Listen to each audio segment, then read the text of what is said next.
नमः शिवाय। शिव पुराण श्री रुद्र संहिता पंचम युद्ध खंड 27वां अध्याय शंखचूड़ की उत्पत्ति। सनत कुमार जी बोले, हे महामुनि, शंखचूड़ नाम का एक दैत्य था जिसका वध भगवान शिव ने स्वयं अपने हाथों से त्रिशूल मारकर किया था।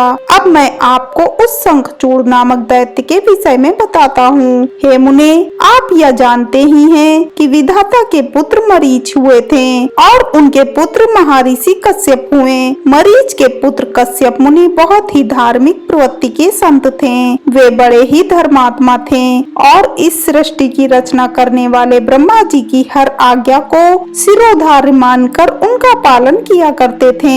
प्रजापति दक्ष ने उनके व्यवहार और गुणों से प्रसन्न होकर अपनी 13 कन्याओं का विवाह महर्षि कश्यप से कर दिया था। इन्हीं की संतानों से यह पूरा संसार भर गया।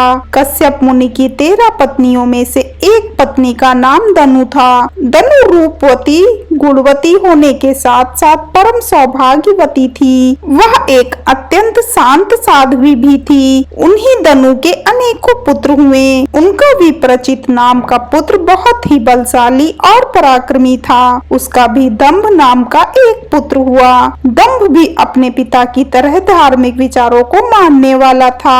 दंभ भगवान विष्णु का अनन्य भक्त था। इतना धार्मिक होने के पश्चात भी उसके कोई संतान नहीं हुई। तब वह बड़ा निराश हो गया और उसने शुक्राचार्य को अपना गुरु बनाया। उसने उनसे कृष्ण मंत्र ग्रहण किया। तत्पश्चात दंभ पुष्कर नामक तीर्थ में चला गया और वहाँ 1 लाख वर्ष तक कठोर तपस्या करता रहा। उसकी इस कठोर तपस्या को देखकर सभी देवता ब्रह्मा जी को अपने साथ लेकर भगवान विष्णु के पास गए। भगवान विष्णु के पास पहुंचकर सभी देवताओं ने उन्हें आदर पूर्वक प्रणाम किया और दंभ के भीषण तप के बारे में भी बताया। तब सारी बातें जानकर भगवान श्री हरि विष्णु बोले, हे देवताओं, मैं जानता हूँ कि दंभ मेरा अनन्य भक्त है। वह अपने मन में पुत्र प्राप्ति की कामना लेकर पिछले 1 लाख वर्षों से मेरी कठोर तपस्या कर रहा है। मैं अवश्य ही अपने प्रिय भक्त दंभ की इच्छा पूर्ति करूंगा। आप निश्चिंत होकर अपने स्थान पर चले जाइए। भगवान श्री हरि के इन वचनों को सुनकर ब्रह्मा जी और देवराज इंद्र तथा सभी देवता उन्हें प्रणाम करके अपने अपने लोकों को चले गए। तब भगवान विष्णु भी अपने भक्त दंभ को उसकी तपस्या का फल देने के लिए पुष्कर गए। वहाँ उन्हें अपने सामने पाकर दंभ बहुत प्रसन्न हुआ और उनके चरणों में लेटकर उन्हें प्रणाम कर उनकी स्तुति करने लगा। तब श्री हरि विष्णु बोले, हे दंभ, मैं तुम्हारी इस कठोर तपस्या से बहुत प्रसन्न हूँ। तुम अपना अभीष्ट वर मांग सकते हो। आज मैं तुम्हारी हर मनोकामना पूर्ण करूँगा।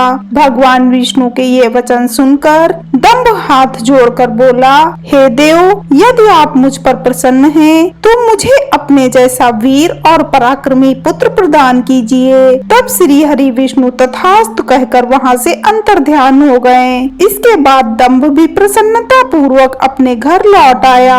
कुछ समय पश्चात दंभ की पत्नी गर्भवती हुई। तब दंभ के घर में एक अलौकिक तेज विद्यमान था। समय आने पर दंभ की पत्नी के गर्भ से एक पुत्र का जन्म हुआ। मुनियों ने उसका नामकरण संस्कार करके उसका नाम शंखचूड़ रखा। हर हर महादेव।